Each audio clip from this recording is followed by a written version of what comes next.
warahmatullahi wabarakatuh. Melalui video ini saya akan menyampaikan pembelajaran TIK kelas 12 MIPA materi bab 2 MA Mazraatul Ulum Paciran tahun 2023. Kelompok belajar saya adalah 1.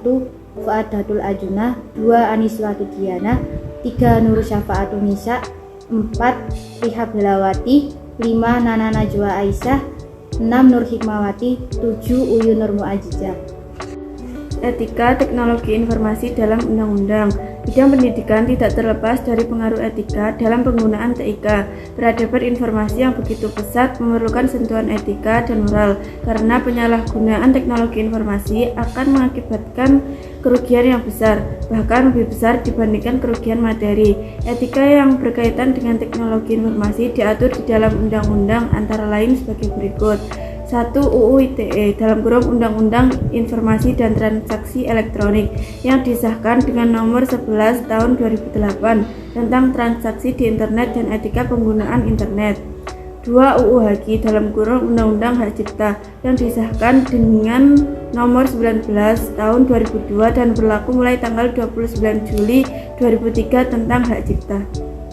Tinjauan pelanggaran kode etik profesi IT. Faktor penyebab pelanggaran kode etik profesi IT antara lain sebagai berikut. A. Tidak berlakunya kontrol dan pengawasan dari masyarakat. B. Organisasi masyarakat tidak dilengkapi sarana dan mekanisme untuk menyampaikan keluhan masyarakat. C. Rendahnya pengetahuan masyarakat. D. Belum terbentuknya kultur dan kesadaran dari pengembang profesi IT. E. Tidak adanya kesabaran etis dan moralitas. Aspek tinjauan pelanggaran kode etik profesi IT antara lain. Aspek ekonomi. Pemanfaatan yang tidak baik dapat menimbulkan kerugian ekonomi yang besar. Aspek teknologi. Hasil teknologi komputer dapat memberikan manfaat, tetapi dapat juga digunakan untuk kejahatan. Aspek sosial budaya. Akibat adanya cybercrime di Indonesia, masyarakat tidak percaya lagi dengan transaksi di internet dengan menggunakan kartu kredit yang dikeluarkan oleh perbankan Indonesia. Aspek pendidikan. Berbagai informasi merupakan tindakan yang baik dan berguna bagi orang lain. Selain itu, seorang hacker berkewajiban membagikan kode etik dengan cara menuliskan kode yang open source. Aspek hukum. Karakteristik aktivitas yang bersifat lintas batas. Sistem hukum tradisional yang bertumbuh pada batasan-batasan teritorial. Pelanggaran dan penanganan dalam pemanfaatan teknologi informasi. Bentuk pelanggaran dalam pemanfaatan teknologi informasi antara lain sebagai berikut. A. Kejahatan komputer. Kejahatan komputer merupakan tindak kejahatan karena penggunaan komputer secara ilegal. B. Netiquette merupakan etika acuan dalam berkomunikasi menggunakan internet. C. E-commerce.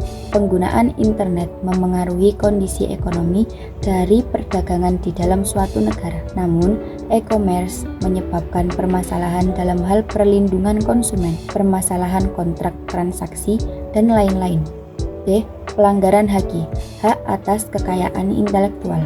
Kemudahan yang diperoleh dari internet menyebabkan terjadinya pelanggaran HAKI, misalnya pembajakan program komputer, dan pelanggaran hak cipta di internet. E. Tanggung jawab profesi.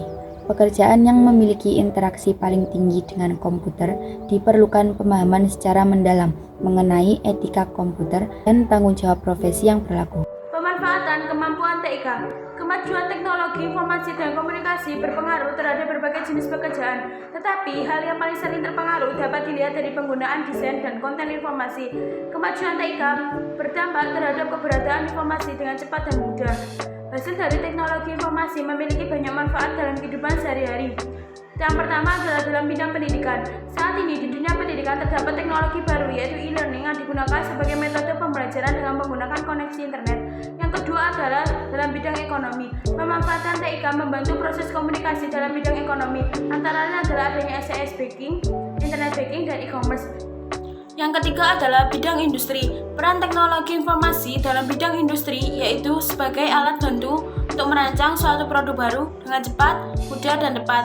Yang keempat adalah bidang pemerintahan. Penggunaan teknologi informasi dalam bidang pemerintahan diterapkan dalam e-government yang dapat meningkatkan hubungan pemerintahan dengan penduduk, bisnis, dan lain-lain sebagainya. Yang kelima adalah bidang kesehatan. Perkembangan robot yang semakin maju juga dapat digunakan untuk membantu dalam proses operasi pembedahan. Sekian pembelajaran murid-murid Almas menuju peradaban baru. Pembelajaran TIK berbasis digital visual video. Murid-murid Almas serentak berinovasi menuju pembelajaran digital, menciptakan lingkungan merdeka belajar. Terima kasih telah menonton pembelajaran TIK bersama murid-murid kelas 12 MIPA MA NU Mazraatul Ulum Paciran tahun 2023.